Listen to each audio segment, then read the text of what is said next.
पंजाब सरकार ਦੇ ਕੋਲੋਂ ਬਾਰ-ਬਾਰ ਵਪਾਰੀ ਇੱਕ ਹੀ ਸਵਾਲ ਪੁੱਛ ਰਹੇ ਨੇ ਕਿ ਉਹਨਾਂ ਨੂੰ ਸਿਕਿਉਰਿਟੀ ਕਿਵੇਂ ਮਿਲ ਸਕਦੀ ਹੈ, ਉਹ ਕਿਵੇਂ ਸੁਰੱਖਿਅਤ ਮਹਿਸੂਸ ਕਰਦੇ ਨੇ।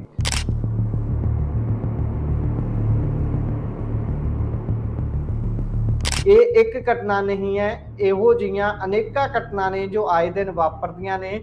ਕੁਝ ਸੁਰਖੀਆਂ ਦੇ ਵਿੱਚ ਆ ਜਾਂਦੀਆਂ ਨੇ ਤੇ ਕੁਝ ਬੇਨਾਮ ਅਤੇ ਬਿਨਾਂ ਸੁਰਖੀਆਂ ਦੇ ਵਿੱਚ ਆਇਆ ਹੀ ਪਿੱਛੇ ਰਹਿ ਜਾਂਦੀਆਂ ਨੇ।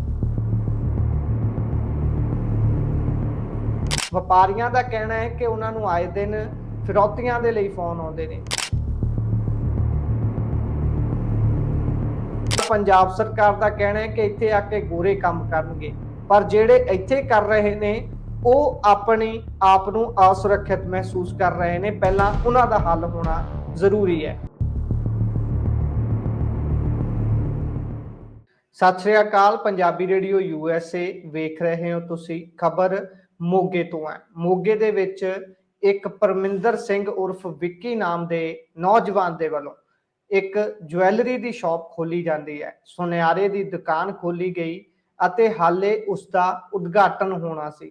ਉਸ ਤੋਂ ਪਹਿਲਾਂ ਉਸ ਦੇ ਵੱਲੋਂ ਕੰਮ ਕੀਤਾ ਜਾ ਰਿਹਾ ਸੀ ਦੁਕਾਨ ਦੇ ਉੱਪਰ। 5 ਵਿਅਕਤੀ ਉਸ ਦੀ ਦੁਕਾਨ ਤੇ ਗਾਹਕ ਦੇ ਰੂਪ ਦੇ ਵਿੱਚ ਆਉਂਦੇ ਨੇ। ਦੱਸਿਆ ਇਹ ਜਾ ਰਿਹਾ ਹੈ ਮੁੱਢਲੀ ਜਾਣਕਾਰੀ ਦੇ ਵਿੱਚ ਕਿ ਉਹ ਸਕਾਰਪੀਓ ਗੱਡੀ ਤੇ ਆਏ ਸਨ। ਉਹ 5 ਵਿਅਕਤੀ ਆਉਂਦੇ ਨੇ, ਗਾਹਕ ਦੇ ਰੂਪ ਦੇ ਵਿੱਚ ਵਿਚਰਦੇ ਨੇ, ਪਰ ਮੌਕਾ ਵੇਖਦਿਆਂ ਹੀ ਉਹ ਵਿੱਕੀ ਦੇ ਉੱਪਰ ਟੁੱਟ ਪੈਂਦੇ ਨੇ। ਉਸ ਦੇ ਕੋਲੋਂ ਜੋ ਵੀ ਸੋਨਾ ਸੀ ਉਸ ਨੂੰ ਇਕੱਠਾ ਕਰਨਾ ਸ਼ੁਰੂ ਕਰ ਦਿੰਦੇ ਨੇ ਅਤੇ ਉਸੇ ਦੇ ਵਿੱਚ ਇੱਕ ਗੋਲੀ ਵਿੱਕੀ ਦੇ ਲੱਗ ਜਾਂਦੀ ਹੈ। ਪਰਮਿੰਦਰ ਸਿੰਘ ਉਰਫ ਵਿੱਕੀ ਦੇ ਲੱਗੀ ਹੋਈ ਗੋਲੀ ਉਸ ਦੀ ਜਾਨ ਲੈ ਗਈ ਹੈ।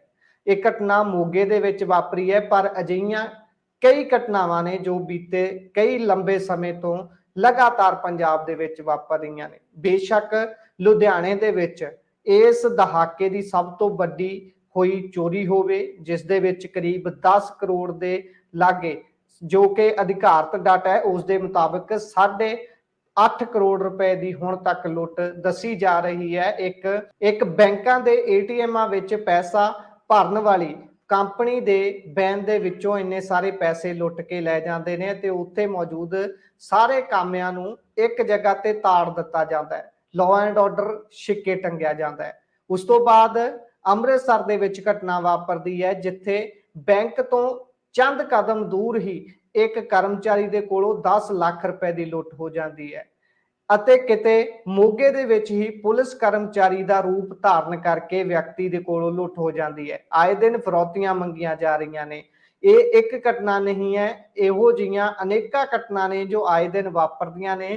ਕੁਝ ਸੁਰਖੀਆਂ ਦੇ ਵਿੱਚ ਆ ਜਾਂਦੀਆਂ ਨੇ ਤੇ ਕੁਝ ਬੇਨਾਮ ਅਤੇ ਬਿਨਾਂ ਸੁਰਖੀਆਂ ਦੇ ਵਿੱਚ ਆਇਆ ਹੀ ਪਿੱਛੇ ਰਹਿ ਜਾਂਦੀਆਂ ਨੇ। ਸੋ ਹੁਣ ਇਹ ਜਿਹੜੀ ਘਟਨਾ ਵਾਪਰੀ ਹੈ ਮੋਗੇ ਦੇ ਵਿੱਚ, ਇਹ ਘਟਨਾ ਰਾਮਗੰਜ ਮੰਡੀ ਦੇ ਵਿੱਚ ਵਾਪਰੀ ਹੈ, ਜਿੱਥੇ ਇਹ ਸੁਨਿਆਰੇ ਦੀ ਦੁਕਾਨ ਸੀ ਜਿਸ ਦਾ ਨਾਮ ਪਰਮਿੰਦਰ ਸਿੰਘ ਉਰਫ ਵਿੱਕੀ ਦੱਸਿਆ ਜਾ ਰਿਹਾ ਹੈ।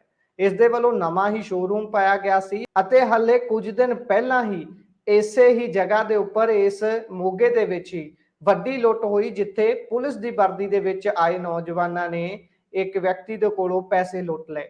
ਇਸ ਘਟਨਾ ਤੋਂ ਬਾਅਦ ਜਿੱਥੇ ਲੋਕਾਂ ਦੇ ਵਿੱਚ ਰੋਸ ਹੈ, ਉੱਥੇ ਹੀ ਆਲੇ ਦੁਆਲੇ ਦੇ ਲੋਕਾਂ ਨੇ ਬਾਜ਼ਾਰ ਬੰਦ ਕਰ ਦਿੱਤਾ ਹੈ ਤੇ ਪੰਜਾਬ ਸਰਕਾਰ ਤੋਂ ਇੱਕੋ ਚੀਜ਼ ਮੰਗ ਰਹੇ ਨੇ, ਉਹ ਹੈ ਉਹਨਾਂ ਦੀ ਸੁਰੱਖਿਆ।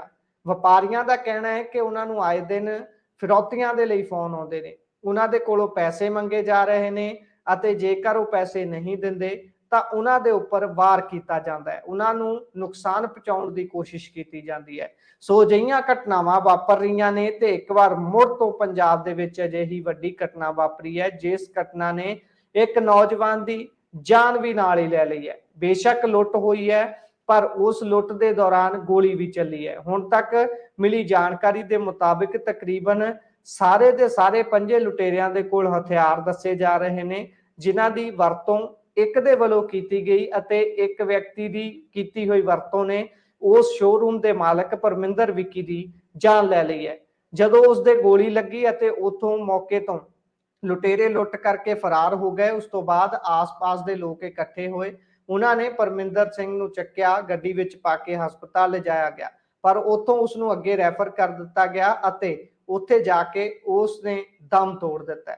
ਸੋ बेशक उस लुੱਟ ਦੀ ਭਰਪਾਈ ਹੋ ਸਕਦੀ ਹੈ, ਪਰ ਜਿਹੜੀ ਜਾਨ ਚਲੀ ਗਈ ਹੈ ਉਸ ਦੀ ਕਿਸੇ ਵੀ ਤਰੀਕੇ ਦੇ ਨਾਲ ਭਰਪਾਈ ਨਹੀਂ ਹੋ ਸਕਦੀ। ਪੰਜਾਬ ਸਰਕਾਰ ਦੇ ਕੋਲੋਂ ਬਾਰ-ਬਾਰ ਵਪਾਰੀ ਇੱਕ ਹੀ ਸਵਾਲ ਪੁੱਛ ਰਹੇ ਨੇ ਕਿ ਉਹਨਾਂ ਨੂੰ ਸਿਕਿਉਰਿਟੀ ਕਿਵੇਂ ਮਿਲ ਸਕਦੀ ਹੈ, ਉਹ ਕਿਵੇਂ ਸੁਰੱਖਿਅਤ ਮਹਿਸੂਸ ਕਰਦੇ ਨੇ।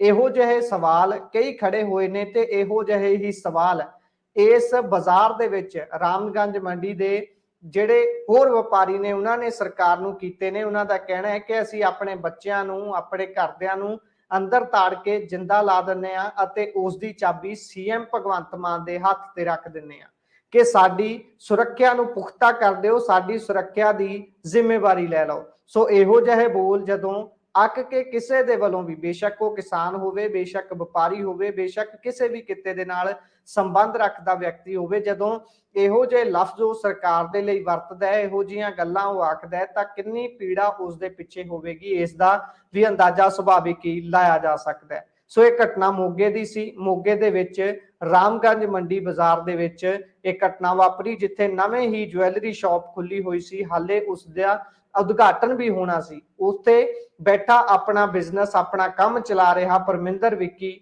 ਜਿਸ ਦੇ ਲੁਟੇਰਿਆਂ ਨੇ ਗੋਲੀ ਮਾਰ ਦਿੱਤੀ, ਲੁੱਟ ਕੀਤੀ ਤੇ ਮੌਕੇ ਤੋਂ ਫਰਾਰ ਹੋ ਗਏ।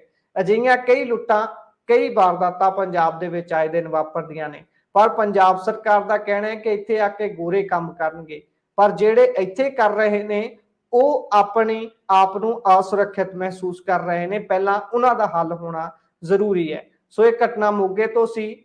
ਇਸ ਘਟਨਾ ਦੇ ਵਿੱਚ, ਦੁਖਦਾਈ ਘਟਨਾ ਦੇ ਵਿੱਚ, ਇੱਕ ਨੌਜਵਾਨ ਦੀ ਮੌਤ ਹੋ ਗਈ ਹੈ ਅਤੇ ਲੁਟੇਰੇ ਹਾਲੇ ਤੱਕ ਫਰਾਰ ਦੱਸੇ ਜਾ ਰਹੇ ਨੇ। ਪੁਲਿਸ ਦਾ ਕਹਿਣਾ ਹੈ ਕਿ ਜਲਦੀ ਟਰੇਸ ਕਰ ਲਿਆ ਜਾਵੇਗਾ, ਪਰ ਕਦੋਂ ਤੱਕ ਇਹ ਹਾਲੇ ਵੀ ਸਵਾਲ ਬਣਿਆ ਹੋਇਆ।